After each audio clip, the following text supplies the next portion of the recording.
Hello students, उम्मीद है आपने स्क्रीनशॉट ले लिए होंगे। तो आप वीडियो को शुरू करते हैं। तो सबसे पहले आपको पता ही चल गया होगा यूपी बोर्ड 2024 का फिजिक्स का जो पेपर था उसका सॉल्यूशन आज मैं लेके आया हूँ। तो देखिए, सबसे पहले ऑब्जेक्टिव टाइप देखिए। तो सबसे पहले क्वेश्चन ऑब्जेक्टिव टाइप में आंसर 1 सही होगा, ठीक है। इसमें देखिए, फ्लक्स रेडियस पे डिपेंड नहीं करता, fibre of Q open epsilon not, ठीक है। तो इसलिए 10 वोल्ट मीटर ही रहेगा। और इसमें थर्ड सही होगा, विद्युत एवं चुंबकीय क्षेत्र दोनों। और बनगा ई नॉट के बराबर बी नॉट ओमेगा, ये होगा सही। बनगा में एक अपसारी लेंस की तरह कार्य करेगा, और बनडा में फोटॉन के लिए परंतु इलेक्ट्रॉन के लिए नहीं। और बनचा कौन सा सही होगा, अग्रदिशिक बायस, फॉरवर्ड बायस, ठीक है। अब न्यूमेरिकल देख लेते हैं। हाइड्रोजन परमाणु की आयनन ऊर्जा 13.6 इलेक्ट्रॉन वोल्ट है। इसके इलेक्ट्रॉन की n बराबर 2 अवस्था में आयनन ऊर्जा क्या होगी। तो E n equal to 13.6 minus का upon n square E V. तो n की वैल्यू 2, तो 4 से 13.6 को भाग करेंगे तो -3.4 ई बी, ठीक है। तो आयनन ऊर्जा क्या होगी, तो जितना माइनस में है उसका प्लस कर दो, +3.4 ईवी। क्वेश्चन 3 का, एक दिए गए परिपथ में 10 ओम वाले प्रतिरोधक में प्रवाहित धारा का मान ज्ञात कीजिए जबकि स्विच एस खुला हो तथा बंद हो, एक बार खुले के लिए एक बार बंद के लिए, ठीक है। अब देखिए, स्विच खुले होने की स्थिति में क्या हो जाएगा, R बराबर R1 + R2, 30 और 10 40 हो जाएंगे। तो I बराबर V/R, 20/40, तो 0.5 एम्पियर आएगा। स्विच बंद होने पे की स्थिति में क्या हो जाएगा, यस से होकर धारा जाएगी और 30 ओम में नहीं जाएगी, तो क्या हो जाएगा 20/10, I बराबर 2 एम्पियर, ठीक है। एकीकृत परमाणु द्रव्यमान मात्रक AMU की समतुल्य ऊर्जा परिकलित कीजिए। एक AMU कितना होता है, 1.66 × 10⁻27 kg। C का मान होता है 3 × 10⁸ मीटर प्रति सेकेंड। तो डेल्टा E बराबर delta M × C², value put करेंगे तो आ जाएगा 1.49 × 10⁻10 जूल। और EB में बदलने के लिए 1.6 × 10⁻19 से भाग करेंगे, ठीक है। तो ये आएगा 0.931 × 10⁻9 EB। और MEB में बदलने के लिए 931 MEB आ जाएगा, ठीक है। 3 का देख, एक समान चुंबकीय आघूर्ण M1 = M2 के दो की भांति रखे हैं, ठीक है। तो यदि चुंबक A1 के द्वारा बिंदु P पर चुंबकीय क्षेत्र की तीव्रता 2 × 10⁻3 टेस्ला हो तो दोनों चुंबकों के कारण बिंदु P पर परिणामी चुंबकीय क्षेत्र की तीव्रता ज्ञात करो। तो देखिए, इसको A1 के कारण अच्छी स्थिति में चुंबकीय क्षेत्र की तीव्रता क्या होगी, μ0/4π2m/dq।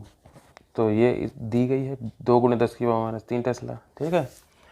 तो B1 का मान दिया गया है। अब A2 चुंबक के कारण चुंबकीय क्षेत्र की तीव्रता μ0/4πm/d³ होता है। तो जितनी ऊपर आई थी B1 उसको 2 से भाग कर देंगे, तो 10⁻³ टेस्ला, ठीक है। और P पर परिणामी चुंबकीय क्षेत्र की तीव्रता कितनी हो जाएगी, देखिए चित्र से, ये परिणामी निकालेंगे तो इसका परिणामी क्या हो जाएगा, B1² B2² √, ठीक है। तो इसका जो √ करेंगे तो इसका हमारा आएगा 10⁻³ × √5 टेस्ला, ठीक है। 3 का देख। अब देखिए, सिलिकॉन PN संधि डायोड में 20 वोल्ट का अग्र विभव लगाने पर उत्पन्न अग्रधारा 10 मिली एम्पियर हो तो इसका अग्र प्रतिरोध ज्ञात कीजिए। सिलिकॉन संधि का अवरोध विभव पोटेंशियल बैरियर कितना होता है, 0.7 वोल्ट। तो अग्र प्रतिरोध R बराबर डेल्टा V/डेल्टा I। तो देखिए क्या हो जाएगा, 20 में से पोटेंशियल बैरियर घटा देंगे, 0.7 माइनस का अपॉन 10 × 10⁻³ तो 19.3/10⁻²। तो आंसर आ जाएगा 19.3 × 10⁻²। क्वेश्चन 4 खा देखिए, 12 सेंटीमीटर त्रिज्या के धारावाही वृत्ताकार कुंडली के केंद्र में उत्पन्न चुंबकीय क्षेत्र B की तीव्रता 0.5 × 10⁻⁴ टेस्ला कुंडली के तल के लंबवत ऊपर की ओर है। कुंडली में प्रवाहित धारा के मान तथा दिशा का परिकलन कीजिए। देखिए, B बराबर μ0I/2R।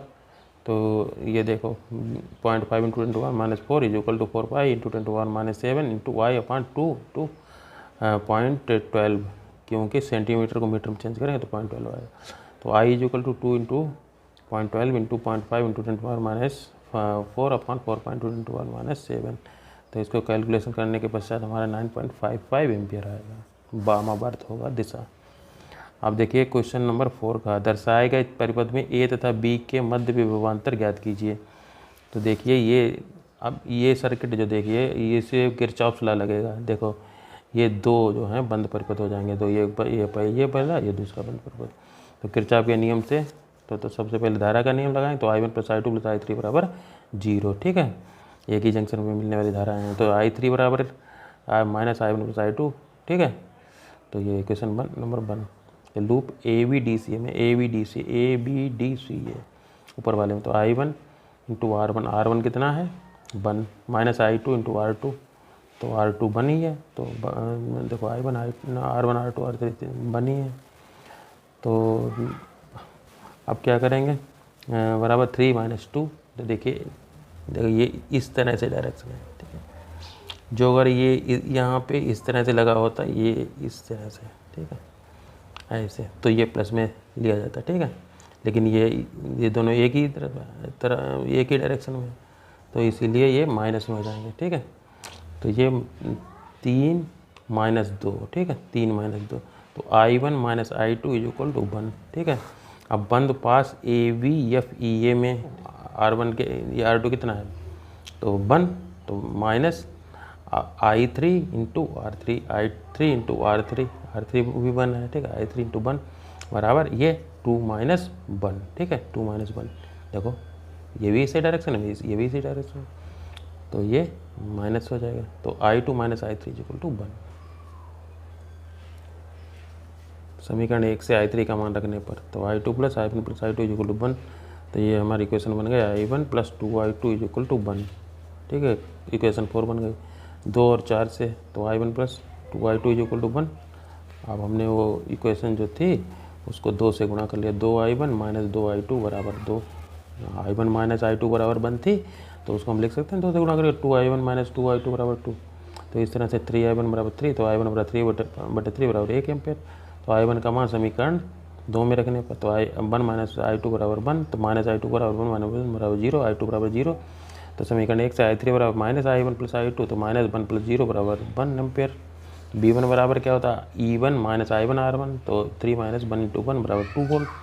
B2 भी 2 ही वोल्ट आएगा, B3 भी 2 ही वोल्ट आएगा। ठीक है, तो BAB क्या होगा, BAB हमारा होगा 2 वोल्ट, ये आंसर आ जाएगा हमारा। ठीक है, तो 5 खारे के एक कुंडली का प्रेरकत्व 0.4 हेनरी और प्रतिरोध 10 ओम है। यह 30 हर्ट्ज 6.5 वोल्ट के सोर्स से जुड़ी है। इस परिपथ में व्यय औसत शक्ति की गणना कीजिए। देखें, औसत विद्युत शक्ति के लिए formula P = Vrms × Irms × cos phi।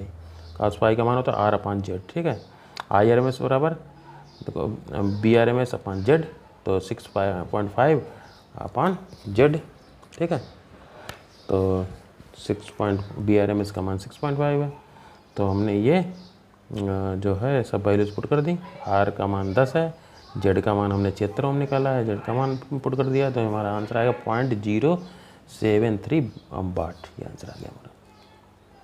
अब देखिए 5 बड़ा बहुत ईजी क्वेश्चन है। 2.5 इलेक्ट्रॉन वोल्ट के कार्यफलन वाले धातु में 4000 एंगस्ट्रॉम की तरंग दैर्घ्य का प्रकाश डालने पर उत्सर्जित फोटो इलेक्ट्रॉन के अधिकतम वेग तथा रेखीय संवेग की गणना कीजिए। अधिकतम वेग जो है क्या होता है, इसके लिए सूत्र होता है आइंस्टीन की इक्वेशन 12 mv² बराबर hν - w। तो hν को लिख सकते हैं hc/λ - w। तो सब वैल्यू पुट कर दो। इलेक्ट्रॉन का द्रव्यमान 9.1 × 10⁻31 × Bmax²। ठीक है, और H की वैल्यू क्या होती है प्लांक कांस्टेंट की 6.6 × 10⁻34, और C की वैल्यू क्या होती है 3 × 10⁸ प्रकाश का वेग अपॉन लेमडा की वैल्यू 4 × 10⁻⁷। देखिए एंगस्ट्रॉम में है तो इसको मीटर में बदल दिया हमने, 4 × 10⁻⁷। ठीक है, -4 × 10⁻19 हाफ Bmax² बराबर 0.95 × 10⁻19। तो Bmax² बराबर गुणे 9.5 × 10⁻19 बटे 9.1 × 10⁻31। तो आ जाएगा 0.208 × 10⁻12 बराबर 20.8 × 10⁻10। Bmax बराबर 0.56 × 10⁻5 मीटर प्रति सेकेंड। और MB होता है तो MBmax आ जाएगा, तो 9.1 × 10⁻31 × 4.56 × 10⁻5, तो आंसर आ जाएगा हमारा 4.15 इंटू 10⁻⁻25 kg मीटर प्रति सेकेंड। देखिए दिए गए परिपथ में निम्नलिखित की गणना कीजिए। परिपथ की तुल्यधारिता की गणना करो और फिर उसके बाद 3 μF तथा 2 μF वाले संधारित्र पर आवेश की गणना करो। ये देखिए चित्र बना हुआ है, ठीक है। देखिए ये संतुलित व्हीट स्टोन ब्रिज है, इधर धारा नहीं बहती है 2 μF वाला जो है। तो हम इस पर सूत्र लगाएंगे। तो C1/C2 श्रेणी क्रम में है, तो ये 1/C' बराबर 1/12/6। तो C' का मान हमारा आ जाएगा 4 माइक्रोफैराड। C3 और C4 इस श्रेणी क्रम में है, तो इनकी भी धारिता C" बराबर 2 μF आ जाएगी। ये डैश और C" पैरेलल में है, तो पैरेलल में तो ऐसे जुड़ जाते हैं। 2 + 4 = 6। तो हमारे आंसर कितना आ गया 6 μF, ठीक है। अब 3 μF वाले में संधारित्र में आवेश क्या था, Q बराबर C भी, तो C कितना 2 वोल्टेज कितना है 10, तो 2 माइक्रो कूलम। और 2 μF आवेश कितना, देखो हम बताया था इसमें आवेश इस वाले में 0 होगा, ठीक है। N टाइप अर्धचालक की चालकता की गणना निम्नलिखित आंकड़ों के आधार पर करना है। देखिए चालन इलेक्ट्रॉन का घनत्व 8 × 10⁻³ प्रति सेंटीमीटर क्यूब। कोटर का घनत्व 5 × 10⁻12 प्रति सेंटीमीटर क्यूब। इलेक्ट्रॉन की गतिशीलता 2.3 × 10⁴। अब एन टाइप की अर्धचालक की चालकता सूत्र है सिग्मा बराबर E(n × μe + P × μh)। N क्या है, चालन इलेक्ट्रॉन का घनत्व, P है कोटरों का घनत्व। तो सब वैल्यू रख दो। 1.6 × 10⁻−19, 8 × 10⁻+19 × 2.3 + 5 × 10⁻18 × 10⁻−2, 1.6 × 10⁻−19, तो 18.4 × 10⁻19 हो जाएगा, ठीक है। इसकी गुणा कर देंगे और ये हो जाएगा 0.005 × 10⁻19 आ जाएगा 18.405 × 10⁻19, और ये -19 से कट जाएगा दोनों, तो ये इनकी गुणा करेंगे तो आ जाएगा इन सिग्मा = 29.44 प्रति ओम मीटर, ठीक है। यही हमारा आंसर आ जाएगा। बस इतने ही अंक के प्रश्न आए थे, दीर्घ उत्तरी थे, जैसे 6, 7, 8, 9 इनमें, अथवा में थ्योरी के क्वेश्चन भी दिए थे। तो आप जो अगर थ्योरी करते तो थ्योरी कर सकते थे, और न्यूमेरिकल करते तो न्यूमेरिकल कर सकते थे। आपको वीडियो अच्छा लगा हो तो मेरे यूट्यूब चैनल को सब्सक्राइब करें और वीडियो को लाइक करें।